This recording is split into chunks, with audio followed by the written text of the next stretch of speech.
Então, hoje nós vamos falar especificamente sobre investigação, sobre que etapas existem numa investigação, onde começa, onde termina, o que tem que ser feito de forma geral dentro do processo de investigação de um crime, certo?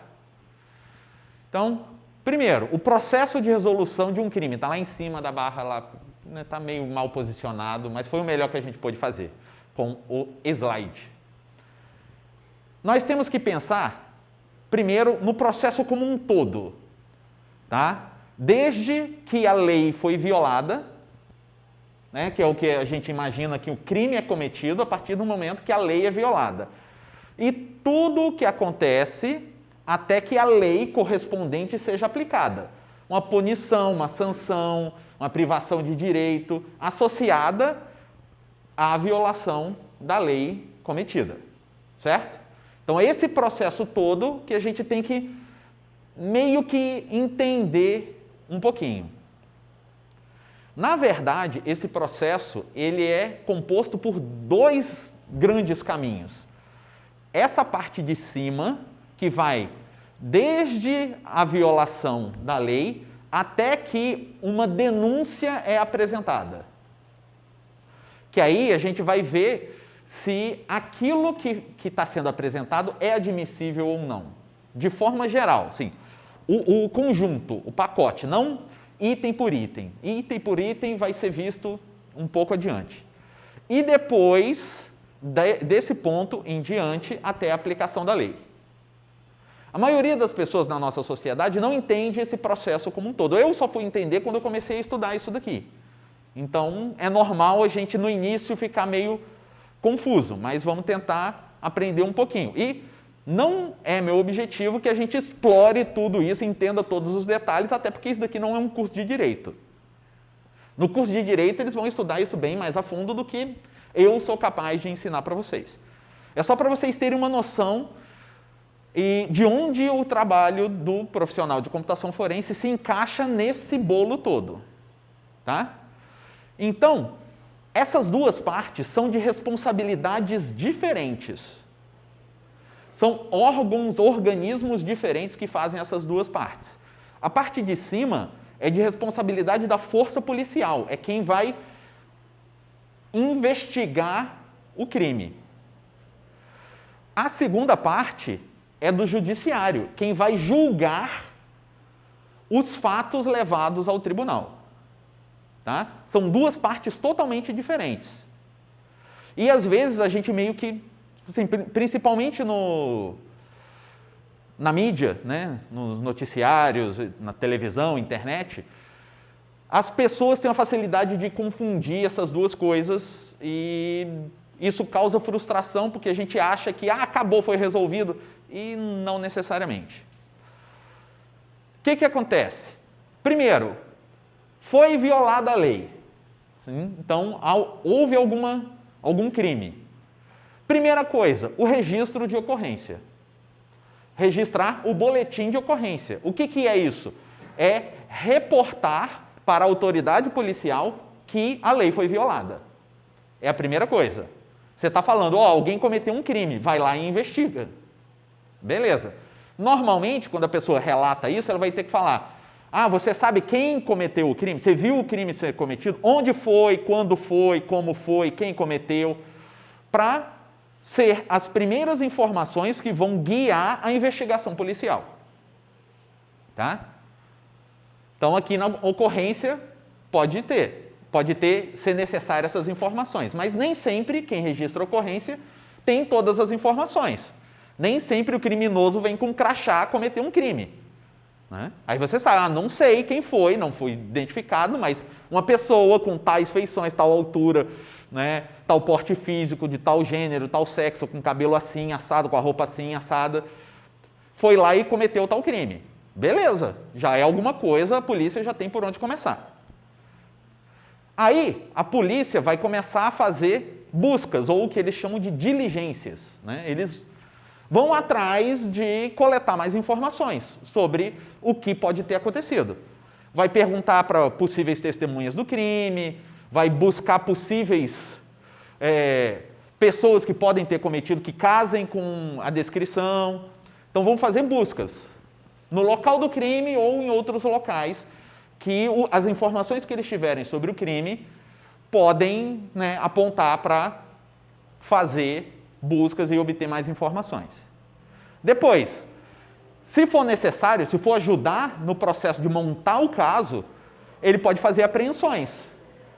Apreensões de evidências que sejam úteis para comprovar a culpa de quem seja que cometeu o crime. Aí, a partir do momento que a gente apreende alguma coisa, a gente é responsável por preservar a prova que foi apreendida.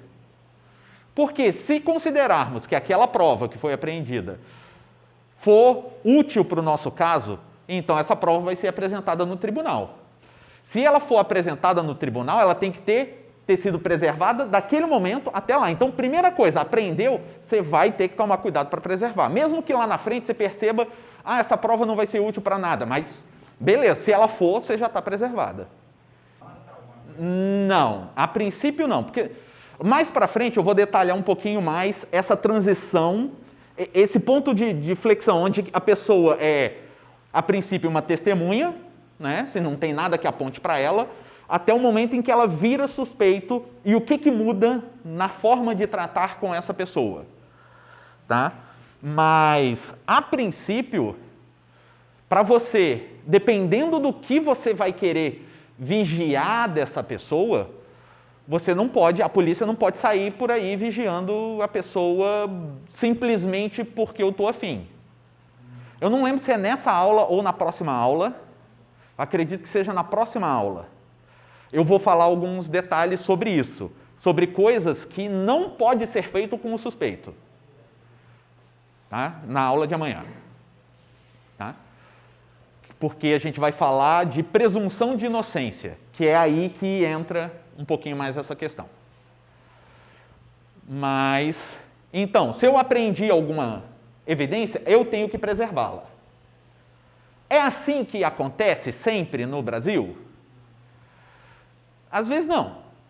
Eu já vi várias vezes em reportagens, né, na TV, que a reportagem vai lá cobrir uma busca e apreensão, aí o cara fala, vocês acharam alguma coisa? Achou. Aí o cara mostra a evidência na mãozona lá, sem luva, sem nada. Aquilo me dá comichão, porque cara, né? Se fôssemos um pouquinho mais sério, essa evidência já seria descartada, porque o policial meteu a mãozona sem luva, sem nenhum cuidado técnico para manter, né, as evidências que poderiam estar ali, DNA, sangue, impressão digital. Mas, quem sabe um dia aprendemos, né? Então, a princípio, teríamos que preservar a evidência para alterá-la o mínimo possível. Se for possível, não alterar nada na evidência.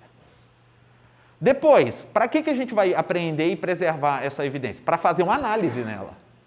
Fazer uma análise científica para coletar informações que podem ser úteis para a gente solucionar o caso. Essa análise vai gerar um laudo que vai detalhar e descrever todo o procedimento feito e as conclusões que foram chegadas. Tá? E esse laudo, junto com todos os outros elementos coletados e produzidos aqui nessa parte, que é de responsabilidade da força policial, vai ser reunido aqui para ser apresentado como denúncia para o judiciário. Aqui é a polícia trabalhando. Tá? E aqui no final, ao final da polícia ter feito toda a investigação, coletou o que queria coletar, ele vai produzir a denúncia que vai ser apresentada normalmente ao Ministério Público. O Ministério Público é como se fosse o advogado de acusação de todos os crimes, ou da maioria dos crimes. Ele que vai representar o bem público. Então, se uma lei foi violada contra o público, o Ministério Público vai defender o que é público, vai defender a lei, vai ser o advogado que está defendendo a lei. E ele vai, então, o Ministério Público receber a denúncia formulada pela polícia e vai analisar para ver se aquilo faz sentido. O Ministério Público, nesse momento, ele vai considerar se as evidências colocadas ali, de forma geral, seriam admissíveis. Se foi feito, se está bem embasado, se faz sentido, se o caso foi bem montado. Se o Ministério Público considerar que, tem um caso aqui, ele foi bem montado, o Ministério Público pode decidir apresentar queixa. Aí, apresentar queixa ao Judiciário. Tá? Então, a polícia fez toda uma investigação, isso pode demorar semanas, meses, anos, até montar a denúncia, ser apresentada no Ministério Público, o Ministério Público analisar, o Ministério Público analisou, aí ela vai e apresenta a queixa, se considerar que vale a pena, se tem instrumentos para isso, vai apresentar a queixa ao tribunal. Aí sim é aberto um processo. Quando a gente fala, abrir um processo, é que está nessa etapa aqui. Ó. Já estamos no meio do caminho. Não necessariamente meio do caminho cronológico, mas no meio do processo. A parte de investigação, a parte policial, já aconteceu. Então não vai ter mais nenhuma perícia? Não, não é isso. Mas a polícia já fez o que era de responsabilidade dela. Agora é Ministério Público, tribunal, onde está o juiz que vai julgar o caso, e a defesa, que aí a defesa tem direito de ter seus advogados, se não tiver, tem a defensoria pública e assim por diante. Tá? No caso, se for na cidade, né, o tribunal é o fórum. Né? É onde essas coisas são julgadas, no fórum da cidade. Se for algo maior, sei lá, estadual, federal, aí tem os tribunais correspondentes. Tá? Então, aí aqui, nesse momento, o Ministério Público, se apresentar a queixa, entra no Judiciário. Ele vai analisar várias coisas. Primeiro, vai analisar o mérito. Se faz sentido aquilo que foi pedido. Depois, o embasamento. Se as leis no qual ele se baseia, se está bem embasado ou se não está uma coisa louca, surtada. Aí, ele vai começar a coletar testemunhos. Montar o caso, emitir laudos. Então, aqui pode ter mais perícias complementares para confirmar mais coisas. Acariação. O que é a acariação? Botar pessoas frente a frente. Porque uma pessoa falou que aconteceu isso, a outra pessoa falou que aconteceu outra coisa, né? Dois testemunhos diferentes. Aí tá bom, bota frente a frente para ver. E aí? Vamos ver. Você falou que aconteceu assim, o outro falou que aconteceu assado. Para ver se isso resolve. Se algumas das testemunhas mentir, ela está cometendo outro crime. Sim, exatamente. Novamente, eu vou detalhar isso na aula de amanhã, mas tem essa característica. O testemunha não tem direito de mentir. Quando a testemunha mente, ela pode ser categorizado que ela está tentando atrapalhar a investigação ou a aplicação da lei, né? Se for na parte do judiciário. Isso por si só é um crime. Mas se for o suspeito ou o réu, que é uma coisa que muda. Quando a pessoa está aqui, a gente está suspeitando dele na investigação. Aqui ele é o suspeito. Quando é apresentada a denúncia, ele passa de suspeito para réu. Tá? Então, quando na televisão alguém fala, o político X virou réu.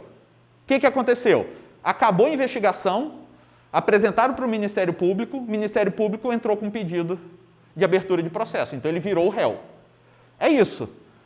As pessoas acham, então ele é bandido. Calma, a gente está no meio do caminho ainda. Não quer dizer nem que ele é, nem que ele não é. A gente está no caminho para descobrir. Inocente até que se prove o contrário. Exatamente. Às vezes é chato isso, mas é o jeito que tem que ser. inocente até que se prove o contrário. Às vezes ela falou o que ela achava que era verdade, mas não era. Ele estava errado, ele estava impreciso, ele não conhecia todas as informações. Aí pode ser que ele não esteja caindo num crime.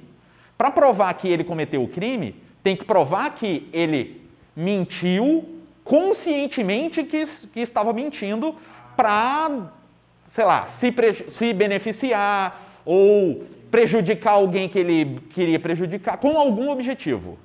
Aí sim, aí ele cometeu um crime. Se ele falou assim, eu achava, assim, em que carro que o suspeito estava? O cara estava num Corolla, mas ele estava num Civic. A pessoa se confundiu. Aí você fala assim, a pessoa mentiu, vai presa? Não, calma, sim.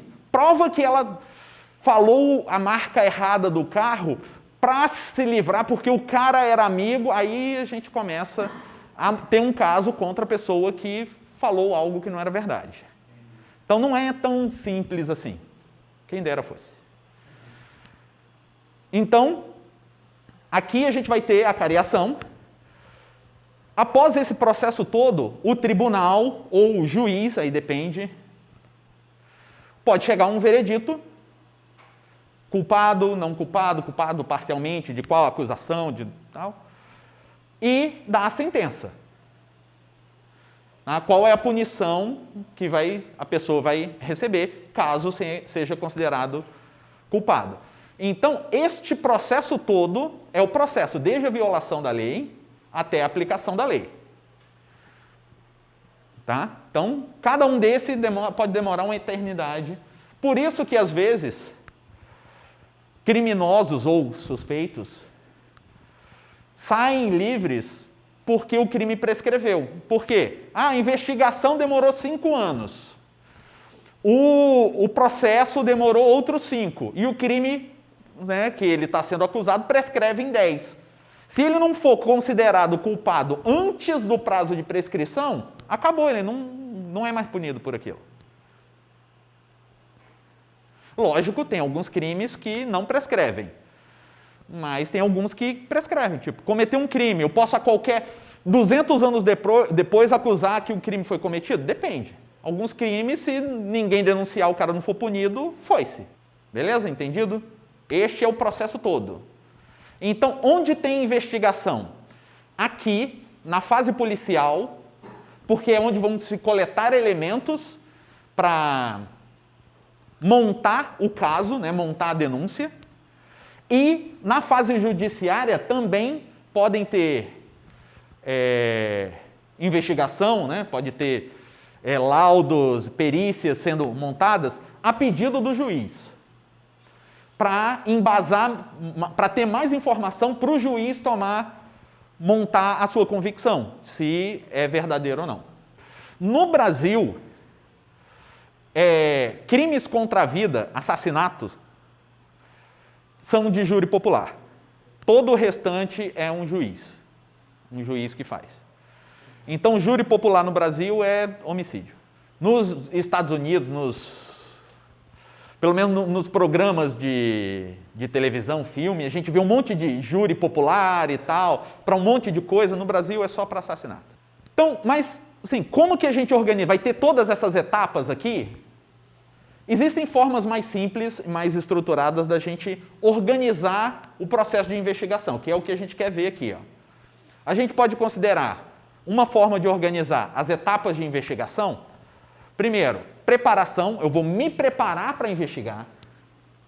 Depois, eu vou identificar o que tem ali para eu investigar. Preservar, fazer análise e apresentar.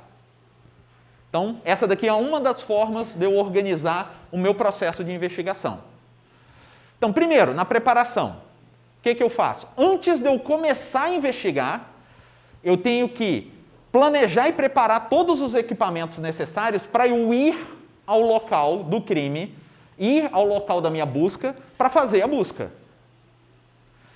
No nosso caso, eu vou fazer uma busca num lugar, eu vou procurar por equipamentos eletrônicos. Então, eu vou levar equipamentos que podem ser úteis na busca de equipamento eletrônico. Certo? Eu vou levar um kit de análise de DNA? Talvez não seja necessário. Talvez eu queira levar um só por precaução. Mas eu tenho que me planejar. Para não acontecer de chegar lá e falar, putz, tem um computador. Eu não trouxe o equipamento que... Mas você não sabia que podia ter? Sabia, mas eu não me preparei. Tem que se preparar. Por isso que tem aquela cena bonitinha de todo programa e seriado de investigação que o cara chega com as maletas invocadas, cheia das coisas. Por quê? O cara se preparou. E Hollywood é ótimo nisso, né? A gente sabe, né, que no nosso caso, a Polícia Federal sai de lá com as coisas num saco preto de lixo. Preparou? Talvez o nosso orçamento não seja tão grande quanto o de Hollywood. Então, o que nos resta é o saco preto. Né? Então, precisamos preparar o nosso equipamento. Imagina, eu não consigo aprender uma evidência porque faltou a chave de fenda para soltar o negócio de lá e está embutido na parede.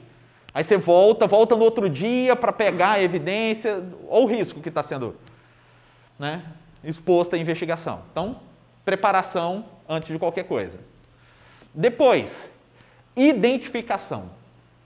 Identificar potenciais fontes de evidência. No cinema, essa é a parte que começa a ficar divertida. Porque o cara tem que tanto identificar a cena do crime, porque uma das coisas que a gente tem que fazer é preservar. Primeira coisa que eu vou fazer para preservar é identificar que aquilo é uma cena do crime para as pessoas não ficarem transitando por ali, entrando e saindo com coisa. Então, identificar isto é uma cena do crime, só entra aqui quem está na equipe de perícia. Hoje em dia você acha fita zebrada, né, que é a fitinha amarela, né, no nosso caso amarela rajada de preto, facinho. Eu comprei, né, porque assim, empolgado pra caramba, né, comprei um rolinho, né, a gente vai brincar com ela em breve, para identificar a cena de crime, beleza? Ela é usada para identificar qualquer coisa, né, tipo uma obra você põe ali, passa para as pessoas não se acidentarem, é a mesma coisa, é para avisar, ó, não passa por aqui. Se você não souber que você tem que passar por ali. Né? Além disso, você não vai só identificar a área, a cena do crime, mas também os itens, os objetos, os elementos que você imagina só de bater o olho que podem ser evidências. Você vai identificando. Ó. Repararam aqui, em filme e série é bem comum, tem um triangulinho, né? Uma piramidezinha amarela, que nos seriados e filmes normalmente tem um número. Aquilo é para você começar a identificar, ó, talvez é uma evidência aqui. Porque aí você vai passando pelo lugar, andando e fala, ó, isso daqui talvez seja interessante, e põe um númerozinho ali. E vai... Primeiro você está só identificando. Porque senão você se concentra demais numa coisa e esquece outra, perde outra. Então você vai primeiro só identificando. Identificou tudo que à primeira vista são potenciais fontes de evidência? Beleza.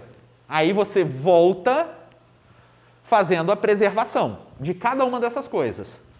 Proteger para fins de prevenir que as evidências sejam alteradas. Um grande inimigo nessa parte aqui, nesse momento, é o tempo. Quanto mais tempo a gente demorar, maior a chance da evidência ser perdida.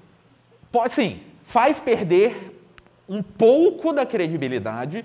Quanto da credibilidade que vai ser perdido, quem vai julgar é o juiz.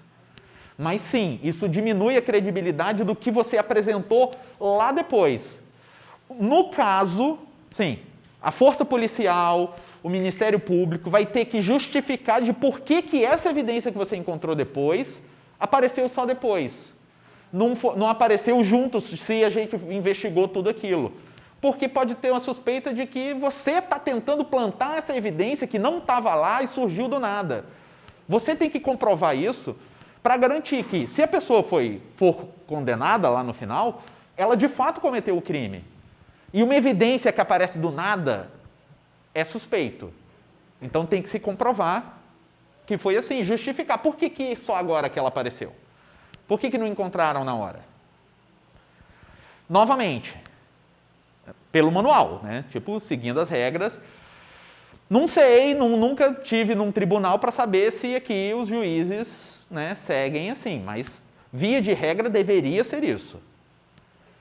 Tá? Se a evidência apareceu do nada lá depois, cara, pergunta 1000 porquês de como que essa evidência apareceu só agora.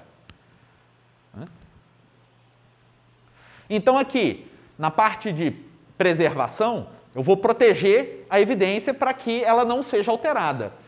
Não necessariamente é uma alteração intencional. Igual, foi aqui que aconteceu. Com o tempo, as pessoas andando para lá e para cá, a evidência pode ir se perdendo. O vento pode carregar coisa para cá ou daqui. Sei lá, pode chover, alguém, sei lá, derramou água no chão e aquilo lavou a evidência. Várias coisas. O tempo pode fazer com que a evidência suma gradualmente. Então, um elemento crítico na hora de identificar, coletar e preservar a evidência é o tempo. Quanto menos tempo passar, maior a chance de a gente coletar as evidências. Lembra que eu falei da troca de evidência lá nos elementos da evidência digital? Que toda vez que tem interação entre vítima, criminoso e cena do crime, sempre há troca de evidência? Então, evidência de um vai parar no outro e do outro vai parar no um. Com o tempo, essas evidências vão sumindo. Se a gente esperar tempo suficiente, elas somem e a gente não consegue achar. Então, quanto mais tempo a gente demorar para coletar a evidência e preservar a evidência, menor a chance da gente achar. Então, um crime cometido há 1 hora, a chance de eu achar todas as evidências que podem me levar ao culpado aumenta se comparado a um crime cometido há 1 ano. É impossível? Não, depende do crime, depende da circunstância, depende de um monte de coisa. Mas, quanto menor tempo, maior a chance da gente coletar, ter acesso às evidências certas que soluciona todo o crime. Tá? E preservar a evidência é super importante, porque uma coisa é eu coletei a evidência, sei lá, algumas horas após o crime. Anos depois aquilo vai no tribunal. Mas como eu coletei horas após e preservei a evidência, ela não vai se apagar no mesmo ritmo do que se eu só coletasse anos depois. Porque ela não vai estar no tempo, não vai estar sujeita a pessoa passando, a vento, chuva, sol.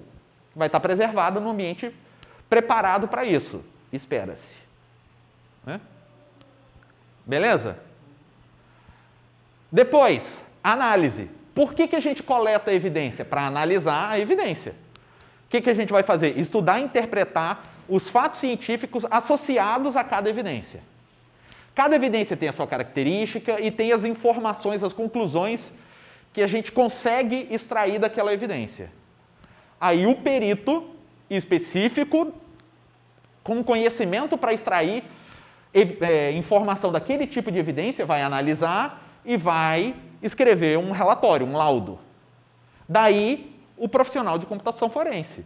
É o profissional com conhecimento e habilidade específica para entender, interpretar e gerar um laudo de uma evidência digital. Tá? Essa é a ideia. Então, aqui no caso, na nossa foto ali, está uma perita de balística. O que ela está usando? Está aqui fazendo o teste balístico. Ela deveria estar de luva, primeiro. Né? Tá de abafador, jaleco e tal, mas está sem luva. Já está errada. E ela está fazendo um teste. O que ela vai fazer aqui? Ela vai disparar a arma nesse tanque aqui, pode ser um tanque de água ou de areia, que ele vai aprisionar o projétil, deformando o mínimo possível o projétil, vai coletar o projétil para comparar com, sei lá, potencialmente um projétil que tenha sido encontrado na vítima, na cena do crime, para tentar identificar se essa arma é potencialmente a arma usada no crime. Porque essa arma foi apreendida em alguma busca. Então, a força policial provavelmente sabe quem é o proprietário dessa arma. Então, Se na perícia conseguir casar que esta arma é a arma do crime, o dono dessa arma já tem um indício muito forte apontado para ele. Ele pode virar suspeito facilmente. Se ele já for suspeito, então é uma coisa a mais que vai pesar contra ele. Beleza? E aquele perito que fez aquele teste, analisou a evidência e tirou algumas conclusões, vai ter que apresentar as conclusões dele de forma oral e ou escrita no tribunal. Então, o perito, via de regra, vai ao tribunal explicar o que ele fez, tipo, sobre que evidência ele trabalhou, que análise ele fez, que conclusão ele chegou e o que embasa a conclusão dele. É isso. Aí vem aquela parte que eu falei que é meio complicadinha. O perito é, sei lá, um perito em balística, um perito em biologia, um perito em química, um perito em medicina, um perito em computação. O cara é um cientista. E vai estar explicando para quem? Promotor, advogado e juiz. Eles não têm obrigação de conhecer biologia, química, balística, computação, eles não têm obrigação. Aí o perito vai ter que se virar para explicar todo o conhecimento extremamente técnico que ele utilizou para chegar naquela conclusão de uma forma que o cara que é formado em direito entenda não só a conclusão que ele chegou, mas o nível de confiabilidade que ele tem naquela conclusão. Porque não basta falar assim, minha conclusão é essa. Não é só isso que o juiz, o promotor e o advogado querem. É saber o quão confiável é a conclusão.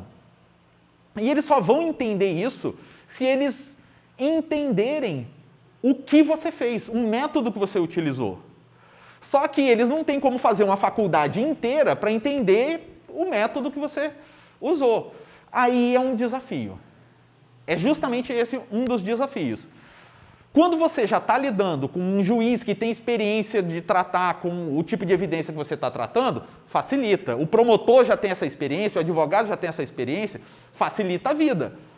Porque você fala uma coisinha, a pessoa já entende. Ótimo. Mas não dá para a gente garantir que a gente vai estar nesse cenário.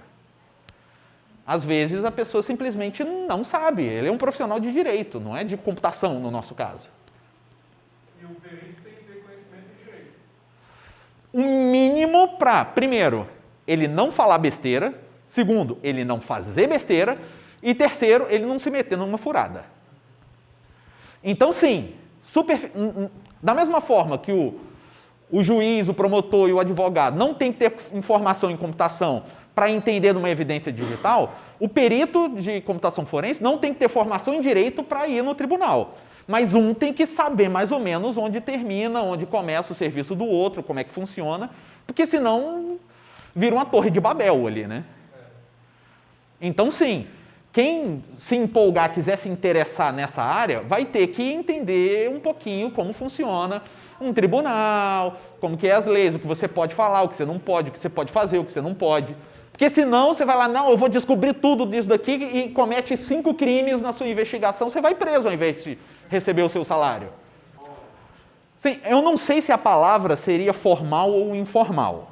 Porque o ambiente, isso daqui normalmente é feito em tribunal. E, para mim, tribunal é um dos ambientes bem formais. Então, você ser informal no tribunal, talvez não seja bom para você demonstrar a sua credibilidade. Você precisa ser sisudo, super contido? Talvez não. Talvez você pode ser um pouco mais didático, um pouco mais pedagógico para explicar aquilo. Mas talvez a questão não seja o formalismo, porque juiz, promotor, advogado vão requerer um formalismo ali. Então você vai ter que explicar. Você pode levar alguns modelos para exemplificar? Sim. Se você tiver tempo, aí tem todos os parâmetros. Você tem quanto tempo para apresentar, quanto tempo para ser questionado daquilo, que material você pode apresentar. Beleza, para explicar a técnica que você utilizou para traçar suas conclusões. Ótimo. Eu posso usar algumas metáforas, algumas associações? Pode. O juiz pode falar que assim, não está funcionando, você está gastando tempo, não estamos chegando em lugar nenhum. Aí você se vira e dá seus pulos. Mas, a princípio, pode. Não cancela, mas pode não surtir o efeito de que esperava-se que aquela evidência tivesse. Se você produzir uma evidência para tentar comprovar que a pessoa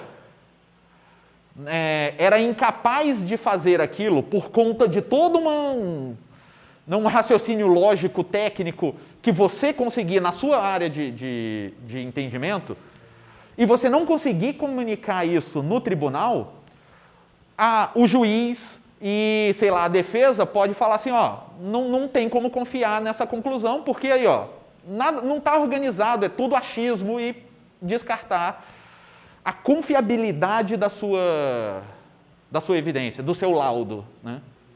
Acredito, sim, aí depende do momento do julgamento. Aí quem vai julgar isso daí é o juiz. O juiz que vai dizer assim, tá bom, faz um outro laudo, passa para um outro perito, ou não.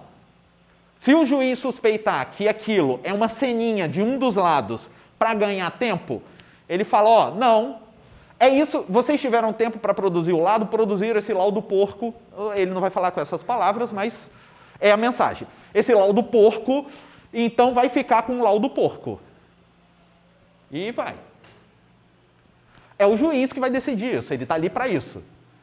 Tá? Não é só para dar o veredito, é nesses detalhezinhos, nessas pequenas disputas internas do caso, ele falar assim, tá, vai você agora, não, agora é você, vai, na hora, agora pode, agora não pode, para que seja justo o julgamento.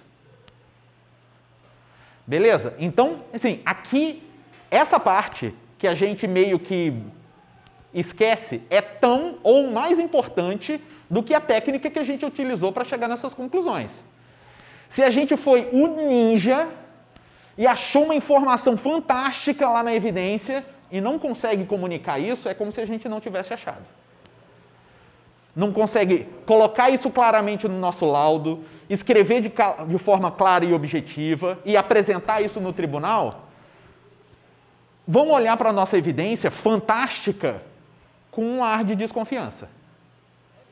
Pode, deve, até porque se a gente falar de forma absurdamente técnica para pessoas que não têm aquele conhecimento, elas não vão entender. Elas precisam de, 2, 3 disciplinas de um curso superior da área de computação, por exemplo, para entender aquele conceito. Se você for extremamente técnico, preciso, e ali, a pessoa não vai entender, porque ela não tem essas 2, 3 disciplinas de conhecimento. Então você vai ter que simplificar, fazer associação, ser bem, pedagógico, didático, para a pessoa entender do que você está falando. Porque ela tem que entender a ideia por trás daquilo. Tá? Ela não precisa, ao final, ser capaz de fazer aquilo. Mas precisa entender o que você fez. E por que aquilo tem o peso que você diz que tem. Porque ela pode achar assim, tá bom, você consegue chegar nisso. Mas por que isso significa o que você diz que significa? Tipo, você conseguiu achar lá um arquivo que tem tal coisa, mas isso significa que o meu cliente não seria capaz de fazer aquilo? Sim, essa ideia, esse peso, o significado por trás da evidência, que é o papel do perito. Pode, porque aí você pode levar o embasamento, sim, o que embasa a sua conclusão, você deve. Por exemplo, não sou eu que estou falando que isso significa isso. É a literatura que diz isso. A literatura, tal caso usou isso, tal livro explica isso. Então, eles podem falar, você pode levar esse material para embasar. Você precisa ter um detalhamento em ambos. Mas você tem que lembrar que quem está lendo não tem o mesmo conhecimento técnico que você. Então você tem que ter consciência de com quem você está falando.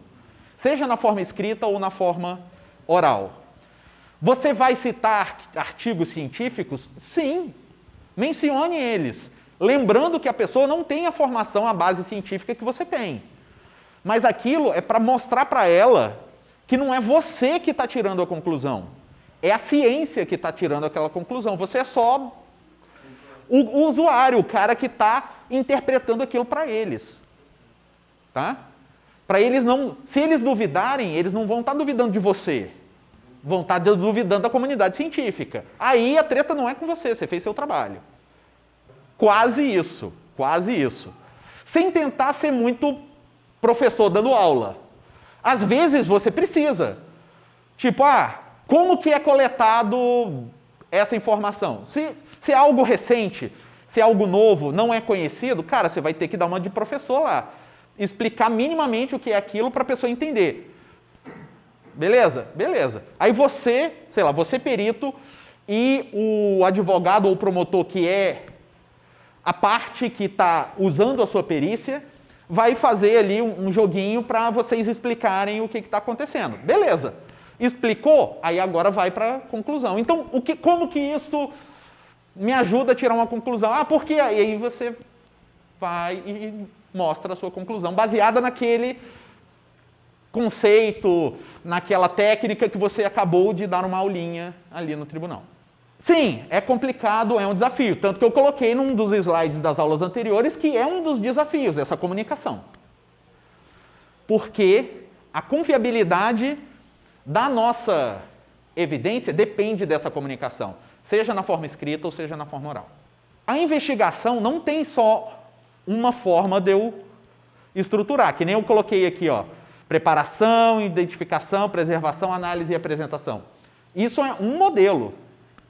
Outro modelo é esse daqui, o modelo de Carrier. Por quê? Primeiro, países diferentes conduzem investigações de forma diferente.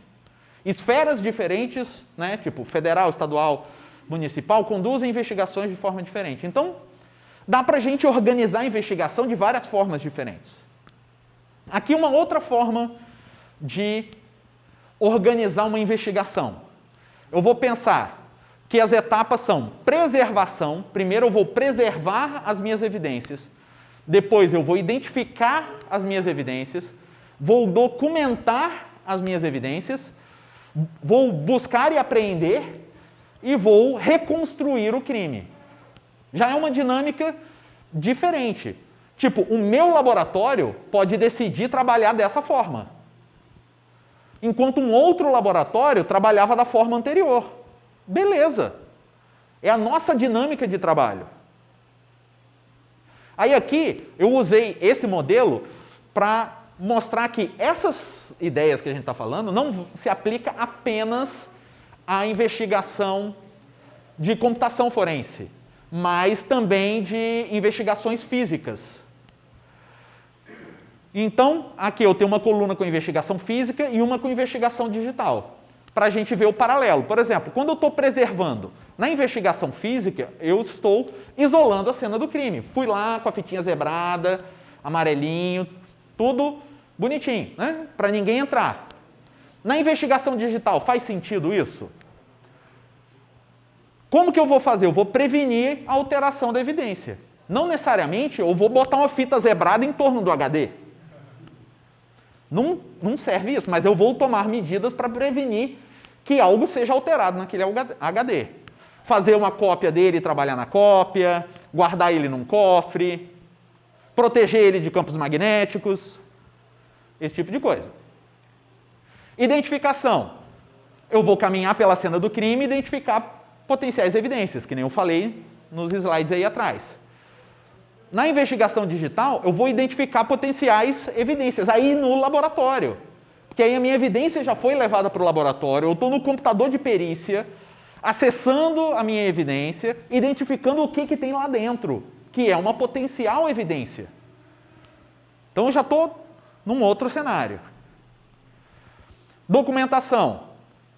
Tá, mas eu não necessariamente... Sim, eu vou apresentar ao júri, ao tribunal, a evidência. Não necessariamente eu vou utilizá-la ali no momento. Imagina que, sim, não é um HD, é uma granada. Não quer dizer que eu vou lá soltar o pino e largar no meio do tribunal. Tipo, ó, ela tá funcionando, quer ver, ó? Tum. Não. Eu levo para mostrar, ó, aqui é evidência. Beleza, todo mundo concorda, aqui as características, está de acordo, está no processo, beleza. Que teste eu fiz nele? Chama o perito tal para comprovar. Então, é um HD? Beleza, aqui está o HD que foi coletado. Não é nenhum das 2 ou 3 cópias que eu tirei. É o original. Aí eu mostro a documentação que eu gerei daquilo, foto, esboço, mapa, foto ou descrições individuais, daquela evidência, colocando ela como autêntica, colocando ela na cena do crime. Vai ter foto de onde estava aquele exato HD dentro do computador, na sala do cara, no dia.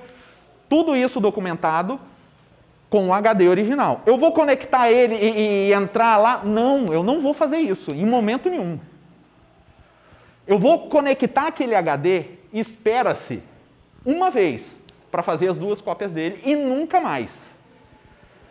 Quando o processo se esgotar, terminar tudo, as evidências forem devolvidas para os seus donos, aí aquele HD volta para o dono e ele faz o que quiser com aquele HD. Mas durante o processo, espera-se que ele seja acessado uma vez para fazer as cópias e nunca mais. Sim, o HD é uma evidência e os arquivos dentro do HD também são evidências. A gente vai catalogar cada uma dessas coisas. A gente vai colocar no processo o HD, o hardware do HD, como evidência, identificação e tudo. Aí, todos os arquivos internos ao HD também viram evidência. Aí, no laudo do perito digital, ele vai apontar o que é relevante e o que não é relevante dentro daquele mundo de coisa que está dentro do HD. E vai destacar o que é de interesse para traçar a conclusão que, sei lá, elucida o crime. Apontar, sim, focar, porque é muita coisa, é muita informação. Dependendo da maturidade do tribunal, do júri, do juiz, sim, você vai ter que dar uma explicada de como que é possível recuperar. Então aí depende tudo de maturidade. Se você tiver, sei lá, num tribunal em Amsterdã, você vai ter que gastar bem menos saliva para explicar isso daí. Porque lá já é comum, eles já entendem. Se você estiver na Inglaterra, em Londres, beleza, vai ser tranquilinho. Em Alegre, no fórum, cara, você vai ter um trabalho para explicar que aquilo que você achou estava ali, que você não inventou, que aquilo significa o que você quer, por conta do ambiente em que você está. Então, documentação, vou ter foto, esboço, mapa, vídeo, tudo que auxilie para aumentar a confiabilidade da minha evidência. Busca e apreensão é uma busca detalhada no que eu tenho ali. Aí a análise das evidências não óbvias dentro do meu, da minha evidência digital, do meu HD, do meu disco. E, no final, é a reconstrução do crime, que é eu desenvolver hipóteses e testá-las. É eu tentar falar assim, tá bom, eu achei tal coisa, mas o que significa isso? Por que isso é relevante no crime? Tipo, achei um pacote de balinha largado no chão. Tá, faço todo a DNA e tal. Beleza, descobri um monte de coisa, mas para que isso serve para solucionar o crime? No final é isso. E desenvolver hipóteses e testá-las. Na digital também. Tipo, tem, sei lá, 200 mil arquivos dentro do HD. O que significa esse um arquivo? Pode significar um monte de coisa. Tá? Então, a reconstrução do crime é essa ideia de o que de informação nova aquela evidência, aquele fato traz para a gente. E qual é a utilidade daquilo no caminho da gente reconstruir o crime. O que aconteceu lá sem estar lá. Sim, depois que a pessoa foi condenada ou julgada, depois que tudo foi esgotado, aí sim, é devolvido. Não enquanto o processo está rodando, não, isso daí fica num cofre ou sobre tutela da polícia ou sob tutela do judiciário. Talvez, se o que tá ali, a evidência a existência daquilo é um crime por si só, aí o judiciário pode decidir por destruir. É da mesma forma que assim, o cara foi pego com um contrabando de cocaína. Aí virou evidência, olha aqui, a cocaína, tá provado, o cara é culpado. Agora devolve a cocaína para ele? Não, né? Destrói a cocaína. Vamos fazer uma festinha, todo mundo cheira um pouquinho, fuma um pouquinho. Não. Não é. Vamos festejar, o cara foi condenado. Não, você destrói. Existem... Sim, o judiciário tem instrumentos de utilizar o dinheiro, dependendo de como ele foi obtido, se ele é fruto de crime, não é, obtido de forma ilícita ou não, pode ser revertido para os cofres públicos para bancar o tribunal, bancar as custas. Daí o juiz que vai decidir. Né? Porque ele pode apreender dinheiro, por exemplo, e parte do dinheiro foi obtido de forma lícita e parte de forma ilícita. O que foi obtido de forma lícita, comprovada ao final do caso, ele pode falar, tá bom, esse daqui devolve para a pessoa que é o dinheiro dela. O restante está apreendido para reembolsar a vítima, tá, para pagar as custas, e pode ser assim. Até legal, né? Sim. Essa é a ideia. Mas aí depende de todo o processo, advogado daqui, advogado de lá. Esse modelo pode ser até bem complicadinho. Aqui ele está bem detalhado. Isso aqui é de um livro que eu tenho, que aí ele detalha desde de obtenção, de quem tem direito, quem tem autoridade, planejamento, notificar que você vai fazer busca, vai fazer a busca, identifica, coleta, transporta, armazena, examina, elabora a hipótese e apresenta, prova ou desprova, volta lá, planeja de novo. Aqui, o processo de investigação está bem mais completo. É só para demonstrar que esse modelo de como é conduzida uma investigação pode ser bem sucinto ou pode ser bem detalhado. Aí depende de como a gente quer organizar. Não é o meu objetivo entrar nesse nível de detalhe, porque a gente está vendo ainda de forma superficial. Mas o que é importante para a gente é usar um modelo universal, que eu gosto desse aqui, que é chamado de método científico. Ele serve para muita coisa, não só para investigação. Serve para a nossa vida. Qual é a ideia? Eu quero traçar alguma conclusão sobre algo. Eu começo fazendo observação. Mas é qualquer observação? Eu vou olhar, pronto, olhei. Não. Observação sistemática e controlada. Tá? Eu vou observar de novo, o mesmo fenômeno, a mesma coisa acontecer várias e várias vezes, e vou controlar. Vou identificar as variáveis que afetam a minha observação, anotar, fazer registros. Aí, a partir dessa observação, eu vou gerar alguns fatos que sejam verificáveis. Fato verificável significa, é algo que aconteceu e que eu consigo, num outro momento, ou que uma outra pessoa consegue olhar para aquilo e falar, de fato aconteceu, ou de fato não aconteceu. Se for algo absurdamente subjetivo, aí já não vale. De posse desses fatos, eu proponho hipóteses. Então, vou propor algumas hipóteses. Mas não é qualquer coisa também não. Essa hipótese tem que ser testável e falseável. Qual é a ideia? A ideia de ser testável é, eu consigo elaborar um teste que verifica se aquela hipótese se confirma ou não. E mais do que isso, ela tem que ser falseável. Ao elaborar a hipótese, eu já tenho que elaborar uma forma, sim, uma condição na qual, se aquilo acontecer, a minha hipótese é falsa. Eu não vou ignorar tudo e montar uma hipótese que é impossível de contradizer. Não. Você vai, a partir dos fatos, montar uma hipótese que, se os próximos fatos seguirem a sua hipótese, ela vai se confirmar. Se não, ela vai se falsear. Ela vai ser falsa. de posse dessa hipótese, nós elaboramos um conjunto de regras e comportamentos e previsões que nós chamamos de teoria científica, que é o conjunto indissociável de todos os fatos e hipóteses harmônicos entre si. Então, os fatos, hipóteses e observações juntos vão montar uma teoria científica, que é esse conjunto de várias coisas que tem uma observação sistemática e controlada, formado por fatos verificáveis e com hipóteses testáveis e falseáveis. Isso é uma teoria científica.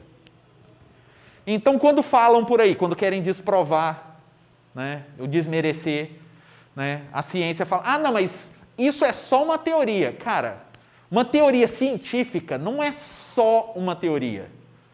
É fruto de muita observação, muitos testes e muitas hipóteses, muitos estudos.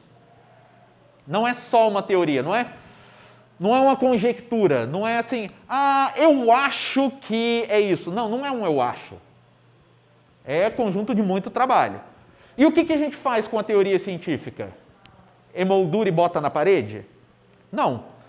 A gente gera implicações, conclusões e previsões que são possíveis a partir daquela teoria. Aí que está o poder da teoria, de qualquer teoria científica. É que eu posso gerar previsões a partir dela. E o útil, se a minha teoria for sólida e forte o suficiente, as minhas previsões vão se confirmar. Se elas não se confirmarem, talvez eu tenha algum erro na minha teoria. Aí eu vou tentar verificar se alguma das minhas hipóteses está errada, porque elas são falseáveis e são testáveis. Eu testo as minhas hipóteses naquele caso para ver se alguma delas está falsa. Se tiver, eu reformulo, mudo e melhoro minha teoria. Porque aí, com essas implicações, eu vou conseguir montar experimentos, fazer novas observações e fazer uma análise lógica. Isso vai me gerar novos fatos, que eles podem confirmar ou não a minha teoria. Se ele confirmar, beleza, eu fortaleci a minha teoria. Ela está mais robusta, mais forte, porque ela passou por outros testes e sobreviveu. Se não, aí eu tenho que ajustar as minhas hipóteses. Aí eu volto para cá e começo tudo de novo. Faço novas observações, verifico novos fatos, formulo novas hipóteses, monto numa nova teoria e agora vou para a segunda versão. E fica nesse ciclo indefinidamente. Isso é a ciência. A ciência é isso. O que move a ciência são os fatos. Dos fatos a gente gera hipóteses. E não o contrário. As pseudociências, o que eles fazem? Formulam uma hipótese e começam a coletar fatos aqui e ali para confirmar a sua hipótese. Não. Sim, por mais que às vezes a gente tenha uma vontade de botar fatos entre aspas, no caso da pseudociência, sim. Ah, sim, provam. Porque as boas, assim, as pseudociências, sim, mais convincentes, elas coletam bons fatos. Aí a gente não percebe que ela está invertendo a ordem, ela acaba que convence uma pessoa ou outra que tenta ser científica e não percebe que foi invertido. Ele não pegou os fatos e gerou hipóteses a partir dos fatos. Ele gerou a hipótese e coletou os fatos que eram convenientes para a hipótese dele. Porque isso muda tudo. Aí esse processo, ele é um processo que se autorregula no ponto em que, se a hipótese ou a teoria estiver ruim, em algum momento ela vai se desmentir e vai falar, opa, tem um negócio errado aqui, volta, corrige e avança mais um pouquinho. A ciência é boa por isso. A ciência é um método científico. É uma forma de buscar a verdade. A ciência não é uma verdade, é uma forma de buscar a verdade. É só um método. Quando falam, a ciência não sabe o que diz, porque a hora diz isso, a hora diz aquilo. Sim, às vezes é isso, porque a gente não sabe, a gente está procurando a verdade. Por enquanto, a verdade é isso. Descobrimos algo novo? Ah, não, a verdade não era exatamente isso, agora é aquilo. Não tem problema nenhum disso. Quem lida com absolutos, sabe quem é? O Sith. Só o Sith que lida com absolutos. Nós, Jedis da ciência, a gente lida com os relativos. Então a gente vai aos pouquinhos se aproximando da verdade. Einstein também. Einstein também. Por isso que ele gostava da relatividade. Viu? Eu peguei a sua referência. Você acha que não? Você vai jogar esse Jedi Mind Trick para cima de mim? Não. Ainda mais quando eu estou falando de ciência.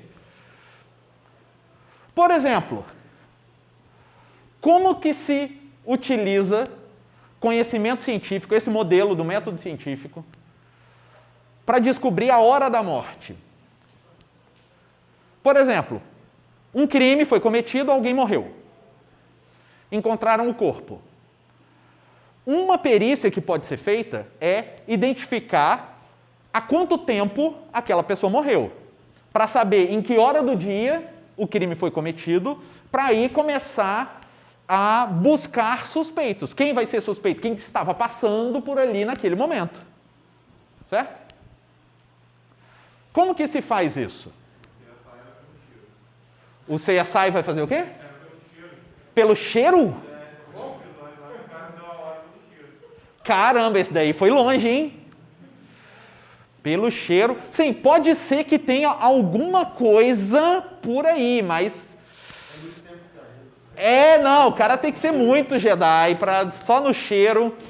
Tem notas de café, então foi há 8 horas atrás, Porque quando ele passa de café torrado, de chocolate para café torrado, é que foi de 7 para 8 horas. Então, existem técnicas diferentes para janelas de tempo diferente. Primeira coisa, tipo, o estágio de putrefação do corpo é uma técnica válida para medir numa janela de tempo maior. Porque, assim, a pessoa morreu, ela começa... Sim, um indivíduo, né, que aí pode ser pessoa, animal, né, morreu, ele começa a se putrefar? Sim. É quase que imediato. As bactérias que vivem dentro de qualquer organismo começam a consumir o organismo. Né? Elas estão tentando fazer isso a todo momento, o organismo vivo que não permite, combate isso. Mas quando o organismo morre, ele para de combater, as bactérias começam a ganhar. Certo? Só que é um processo que demora muito, porque aí as bactérias têm que se multiplicar ao ponto disso ficar visível. Depende de temperatura, pressão, umidade, várias coisas. Então, se passou dias, semanas, aí tudo bem, aí talvez uma observação pelo estágio de putrefação já dê alguma informação sobre há quanto tempo aquele indivíduo está morto. Mas se foram horas, a putrefação pode não dar informação nenhuma. Pode ser, mas tem... Pode ser temperatura, pode ser... Sim, a forma mais simples e que é mais comum nesse caso é a temperatura. Por quê?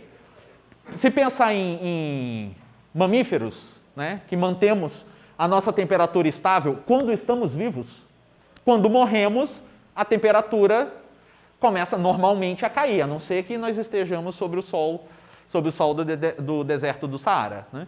Então a temperatura começa a cair. E como essa temperatura decai, a gente consegue montar um estudo, montar toda uma observação, verificar se o corpo estiver nessa temperatura, como que ele decai, observa. Se ele estiver nessa outra temperatura, como que ele decai? Mudou a umidade, nessa umidade, como é que ele decai? Então consegue-se fazer um estudo, vários estudos, para observar como que é o comportamento da temperatura de um corpo após a morte dele. Em várias situações, em vários ambientes. E montar alguns guias, tabelas, equações, para aquilo servir de base para se montar estimativas futuras, usando aquele modelo, né? Eu montei uma teoria científica, eu consigo fazer previsões. essa previsão vai ser útil para outros casos. Então, suponho que um estudo científico, ou vários estudos científicos, montaram este gráfico para servir de guia para investigações. O que eu posso fazer? Aqui eu posso verificar que, dependendo do tempo que se passou desde que a pessoa morreu, a temperatura vai cair. Então, o que eu faço? Cheguei na cena do crime, está lá o corpo, o que eu faço? Coleto a temperatura. Qual temperatura está o corpo?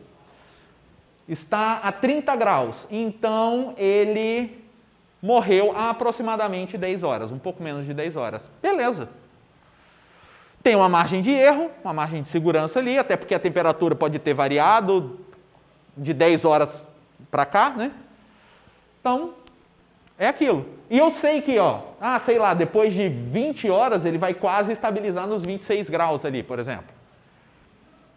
Porque aí é aquela ideia do corpo esfriou, já equalizou com o ambiente. Beleza. Isso serve como guia para eu montar uma conclusão.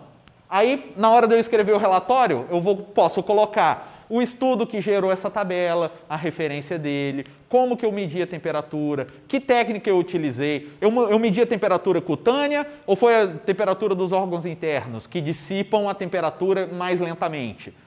São menos suscetíveis à variação da temperatura do ambiente. Aí tem várias técnicas que aí você vai citar nas suas referências para colocar no seu laudo e usa a informação para traçar sua conclusão. A vítima faleceu tantas horas antes do momento da busca, então isso põe o crime nessa janela, de tal horas a tal horas. Põe um espetinho, um termômetro de espeto, você enfia, vai lá dentro. Perua satín é uma vareta desse tamanho assim, com um termômetro na ponta. Você enfia, ele mede, é uma sonda, é um probe. Então, o termômetro, ele coleta a temperatura da ponta da sonda. Você enfia, vai lá. Você só tem que ter conhecimento de anatomia para espetar o lugar certo. Mas o perito, né, precisa saber isso. Não peça para mim, eu não vou saber, mas o perito, o médico forense, ele vai saber. Tipo, o corpo foi levado lá por IML, para ele fazer a perícia, ele pode fazer uma autópsia e coletar essa temperatura, ou antes de abrir para coletar, ele já, primeira coisa, mede a temperatura. Temperatura tal, beleza, bota no relatório, bota nos dados dele, né, para fazer o relatório depois. Aí abre para fazer a autópsia. Dependendo, recebeu o tiro, para saber onde que a bala passou, que órgão interno. Aí ele vai fazer várias análises ao mesmo tempo. Uma delas é essa daqui. Outro estudo. Existe esse tipo de estudo. Isso daqui é uma tabela que eu tirei, agora eu esqueci de onde botei a referência, que eu tirei de um livro, que é um estudo sobre qual é o comportamento de tiro de escopeta, dependendo do tipo da escopeta e a distância que a arma está da vítima ou do alvo. Então foram estudos que foram feitos com diversos tipos de escopeta em diversas distâncias diferentes. Que aí eles sabem, aqui está medido em polegadas e jardas, porque é um estudo norte-americano, né? Então, tem 4 tipos de espingarda. Com um cano cilíndrico, né, que ele é reto internamente, ele é reto. Cilindro melhorado, que ele é um pouquinho estreitado na ponta. Modificado, que aí ele tem um cone maior. E o full choke, que é o estreitado, né, completamente estreitado, que ele diminui. Qual é a ideia desse daqui? Isso daqui é o padrão, que é uma escopeta que o tiro vai sair aberto. O full choke, a ideia é que espalhe menos as esferas e ele ganhe um pouco mais de distância. Tá, existem esses tipos de armas no mercado. Aí, com isso, eu posso montar um estudo para ir verificar. Sei lá, a 20 jardas de distância. Se eu der um disparo com uma arma, com uma escopeta, com um cano normal, tipo cilíndrico, qual é o espalhamento que ela vai ter? 32 polegadas. Então, o raio onde vão ter esferas vai estar a 32 polegadas de distância. Se for um cilindro melhorado, a 26. Se for uma modificada, a 20. E se for uma full choke, a 16. E eu tenho todo esse comportamento. Para que isso vai ser útil para mim? Se eu estiver investigando um crime em que alguém foi atingido por um tiro de escopeta e tem uma arma que suspeita-se que seja a arma do crime. Eu vou verificar. Eu tenho informação de que a que distância foi dado o disparo? Se eu tiver essa informação, eu consigo confirmar se o tipo da escopeta que a gente aprendeu casa com o tipo de escopeta que deu o disparo. Porque eu sei, se foi daquele tipo, a essa distância ele ia abrir tanto. Aí eu vou lá, meço no ponto de impacto, quanto que foi a abertura, meço a distância. Então, tudo isso serve de informação para eu confirmar ou descartar algumas coisas. Às vezes, eu sei qual foi a arma, mas não sei a que distância foi o disparo. Sei lá, o suspeito alega que o disparo foi acidental, que eles entraram em luta corporal e na luta corporal a arma disparou. Só que aí na hora de investigar, você coleta a distância, vê o tipo da arma e fala, cara, para o espalhamento ser isso, o cara estava a 5 metros de distância. Como que ele vai estar em luta corporal a 5 metros de distância? Não tem. O cara... Então a versão dele não é bem isso. Então a versão dele está errada. Aí você apresenta isso e fala para o cara, não foi isso que aconteceu. Muda a sua versão. Vocês não estavam em luta corporal quando a arma disparou. Vocês estavam a 5 metros de distância. Baseado em estudos. Como que se coleta isso? Você compra um monte de arma desse tipo, um monte desse tipo, um monte desse tipo, um monte desse tipo, faz disparos, diversos disparos com diversas munições diferentes. A 5 jardas, mede o espalhamento. A 10 jardas, mede o espalhamento.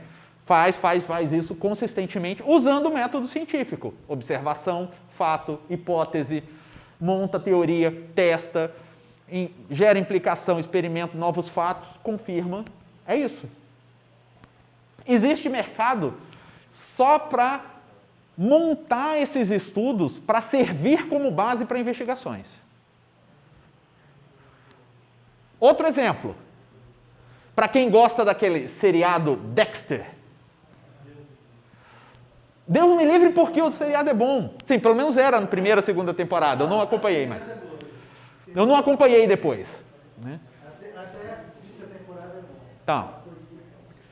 Mas todo seriado é mais ou menos assim. Né? Ele começa bom, todo mundo gosta, aí o povo que ganha dinheiro com ele fala, dá para ganhar mais dinheiro. Aí começa a fazer, né, coisa não mais tão bem feita só para ganhar o nosso dinheiro. Aí a gente paga e eles continuam fazendo. Claro. Tem umas que, sim, fazem esse movimento já na primeira temporada, né? Dizem que o Walking Dead foi por aí, assim, né?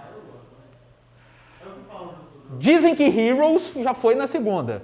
O Walking Dead ele é muito assim, você vê um monte de nada para ter um momento bom. Isso. Ele já entrou nessa formulazinha, assim, para... Alguns é só na última temporada, tipo Lost, e alguns... É na primeira mesmo. Isso. Então, o que é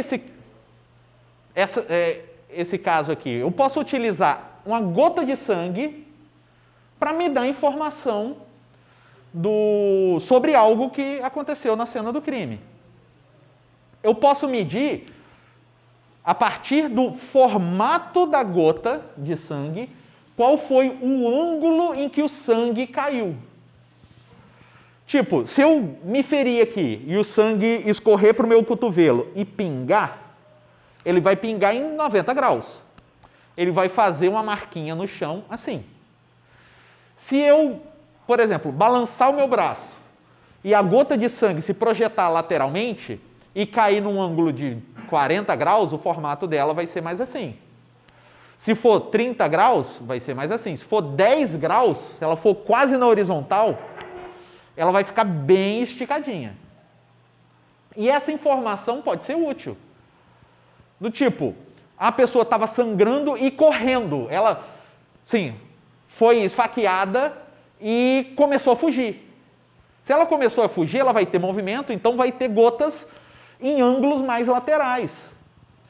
Se ela simplesmente ficou parada, né, ela não tentou fugir, vai ser mais horizontal. Então as gotas vão ser a maioria nessa faixa aqui. Então isso pode gerar informação de a pessoa tentou correr ou não tentou correr.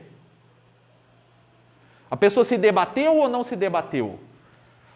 Tá? Isso pode ser útil para você falar assim, as evidências, lógico que a gente não vai bater o martelo, porque quem faz isso é o juiz, tanto metafórica quanto literalmente. Né? Que é, sim, a pessoa tentou fugir. Não, sim, as evidências tais demonstram que provavelmente a pessoa não tentou fugir por conta disso e daquilo. Quem vai confiar ou não confiar, falar que é aquilo mesmo ou não, é o juiz, o júri, eles que vão confirmar isso. Mas a gente apresenta, mostra isso daqui. Confia, sim, baseado nesse estudo, aí você vai botar o estudo que comprova isso daqui e usar isso. Nesse caso aí, poderia levantar muitos porquês, né? Normalmente, isso não é algo tão raro. Isso normalmente acontece. Quando às vezes, você gera uma informação, gera um laudo, chega numa conclusão que fala, a pessoa tentou fugir. Aí você levanta o questionamento. Por que ela tentou fugir? Como que ela tentou fugir? Para onde ela tentou fugir? Se ela não tentou fugir, aí você fala assim, por que ela não tentou fugir? É sempre assim, investigação é sempre assim. Você coleta uma informação, aquilo pode gerar novas perguntas. E é por aí. A investigação se conduz assim. Tipo, descobri isso, a partir disso, o que mais pode ser útil em volta dessa informação? É assim. Tá? Por isso que uma investigação não é feita em uma semana. Porque você tem que descobrir uma coisa para saber o que perguntar depois para investigar mais. Sim. Ia perguntar? Tá só se esticando. Beleza? Alguma dúvida aqui? Nesse caso? Então, a investigação é assim, principalmente na área de perícia, o que espera-se é que todo o conhecimento que a gente se baseie e gere tenha algum embasamento científico. É o que se espera. Em que nível, o quão próximo disso a gente está, depende de vários fatores, mas é o esperado. Que as conclusões tiradas por um perito e colocados num laudo tenham base científica, não seja um puro achismo, que a gente tenha um embasamento. Beleza? Então, por hoje é isso. Amanhã, às 6, estaremos novamente aqui para mais uma aulinha. Certinho? Boa noite.